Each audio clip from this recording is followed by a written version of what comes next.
సన్మానం మహిళా కాంగ్రెస్ ఆధ్వర్యంలో మాజీ మంత్రి హరీష్ రావు వ్యాఖ్యలను టీపీసీసీ అధికార ప్రతినిధి సత్యం శ్రీరంగం ఖండించారు. రైతులు రేషన్ కార్డుల గురించి మాట్లాడే నైతిక హక్కు హరీష్ రావుకి లేదన్నారు. 10 సంవత్సరాల పరిపాలన ఒక్క రేషన్ కార్డు అయినా ఇచ్చారా హరీష్ రావు అని ప్రశ్నించారు. రైతులు రేషన్ కార్డుల గురించి మాట్లాడే నైతిక హక్కు నీకెక్కడిది అంటూ విరుచుకుపడ్డారు.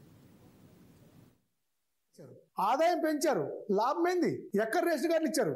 ఈ రోజు ఈ ఇందిరమ్మ ప్రభుత్వం రేషన్ కార్డులు దరఖాస్తులు తీసుకొని నిన్ననే మా ఉత్తమ్ కుమార్ రెడ్డి గారు చెప్పారు, మా మంత్రి గారు, ప్రతి నిరుపేద కుటుంబంకి, ప్రతి అర్హుడైన పేద కుటుంబానికి, ప్రతి అర్హుడైన ప్రతి వ్యక్తికి రేషన్ కార్డు ఇచ్చే బాధ్యత ఈ కాంగ్రెస్ ప్రభుత్వం తీసుకుంటుంది అని. మీకు అసలు ఏమైనా తెలివి మాట్లాడుతున్నారా? ఎన్ని అబద్ధాలు చెప్తారు. మీరు 10 సంవత్సరాలు ఈ రాష్ట్రాన్ని మోసం చేశారు. 10 సంవత్సరాలు అనేక కుటుంబాలకు రేషన్ కార్డులు ఇవ్వలేదు, రుణమాఫీ చేయలేదు, రైతులకి ఉద్యోగాలు ఇవ్వలేదు. ఇంకా ఇందిరమ్మ ఇల్లు అడుగుతున్నావు. డబుల్ బెడ్రూమ్ ఎంతమందికి ఇచ్చారు? మీ నాయన ఏం మాట్లాడు, మీ మామ ఏం మాట్లాడు? సిగ్గు చూసిన వాళ్ళు సిగ్గుపడుతున్నారు. హరీష్ రావు గారు మీ వ్యాఖ్యల్ని, కేటీఆర్ గారి వ్యాఖ్యల్ని ప్రజలు చేదరించుకుంటున్నారు.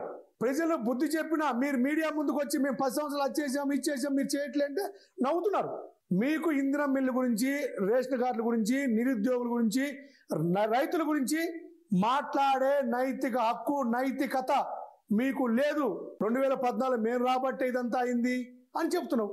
అవును, కాంగ్రెస్ ప్రభుత్వం 2014 ముందు రేషన్ కార్డు ఉన్న ప్రతి వ్యక్తికి బియ్యము, గోధుమలు, ఆయిల్ ప్యాకెట్, కందిపప్పు, చింతపండు, నిత్యావసర సరుకులన్నీ ఇచ్చింది.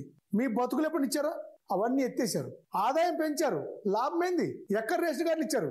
ఈ రోజు ఈ ఇందిరమ్మ ప్రభుత్వం రేషన్ కార్డులు దరఖాస్తులు తీసుకొని నిన్ననే మా ఉత్తమ్ కుమార్ రెడ్డి గారు చెప్పారు, మా మంత్రి గారు. సిపిఎం పార్టీ 4వ రాష్ట్ర మహాసభలు ఈ నెల